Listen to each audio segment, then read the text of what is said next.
Ministeerri muummee Itoophiyaa Dr. Abiyyi biyya keessatti iddoowwan garaagaraa 8 deemanii hawaasa mariisanii gaaffii hawaasaatiif karaa deebii argatuu danda'uun irratti hojjechaati kan isaan turan. Hariiroon uummataas akka cimuuf hojii bal'aa hojjetaniiru. Achi immoo gara michummaa biyyoota ollaa cimsachuu irratti xiyyeeffatanii isaan keessaas gara Sudaan, Jibuutii fi Keeniyaa deemanii hidhamtoonni gara 3,000 ta'an akka gallakkifaman hojii guddaa hojjetaniiru. Kana irrattis dabalataa amma yeroo jalqabaatiif biyyoota giddugala bahaa gara Saawud Arabiyaa Jiddaa deemanii dhimmoota adda addaa irratti mootii biyyattii waliin mari'ataniiru.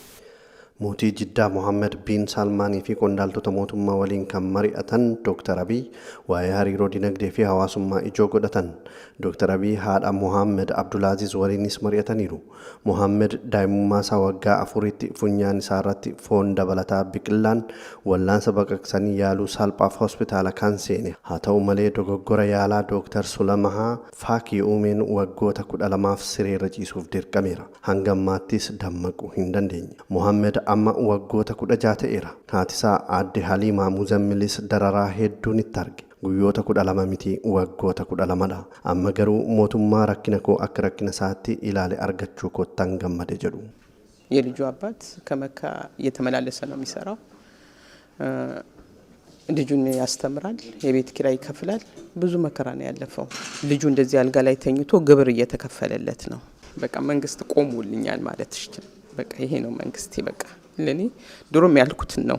ይሄ ጉዳይ የሳዑዲ መንግስትና የኢትዮጵያ መንግስት ነው የሚመለከተው ብዬ ነበር። አልহামዱሊላህ ደርሶልኛል። አሁን በቃ መንግስት ደርሶልኛል። አልহামዱሊላህ ረብል ዓለሚን። Marii Dr. Abiyyi mootii Saawud Arabiyaa Jiddaa Mohammed bin Salmaan waliin godhaniin haati mucaashee gara biyyaatti akka galfattu walii galan. Beenyaan riyaala Saawudii miliyoona 2.4 akka kaffalamus odeeffannoon arganne tokko ni ibsa. Itoophiyaatti ambaasaaddarri Saawud Arabiyaa ambaasaadar Abdullah Al-Arjeny Itoophiyaa fi Saawud Arabiyaan hariiroo hawaas dinagdee cimsachuuf ni hojjetu jedhan. Well, the relation between Saudi Arabia and Ethiopia is a very strong relation since a long time ago, so many years ago, politically, economically, and socially. You know, we are one country, one nation. We have a very good relation between Saudi Arabia and Ethiopia.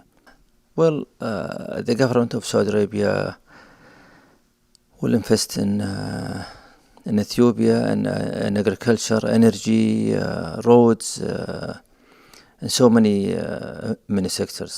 Last night, the meeting between His Excellency the Prime Minister and His Royal Highness the Crown Prince was fruitful, very excellent meetings. They agreed on so many things to be done in Ethiopia, and I hope we will see it very soon. Petrochemical investment shororkeessummaaf mankaraarristummaa faccisu namoota yakka cimaa fi addaa raawwataniin ala kaan hidhamtoonni lammiilee Itoophiyaa Jiddaa jiran 10,000 lakkaa'aman akka hiikaman walii galan. Dr. Abiyyi kana malees bakka bu'oota uummataa lammiilee Itoophiyaa Jiddaa jiraatan waliin mari'ataniiru.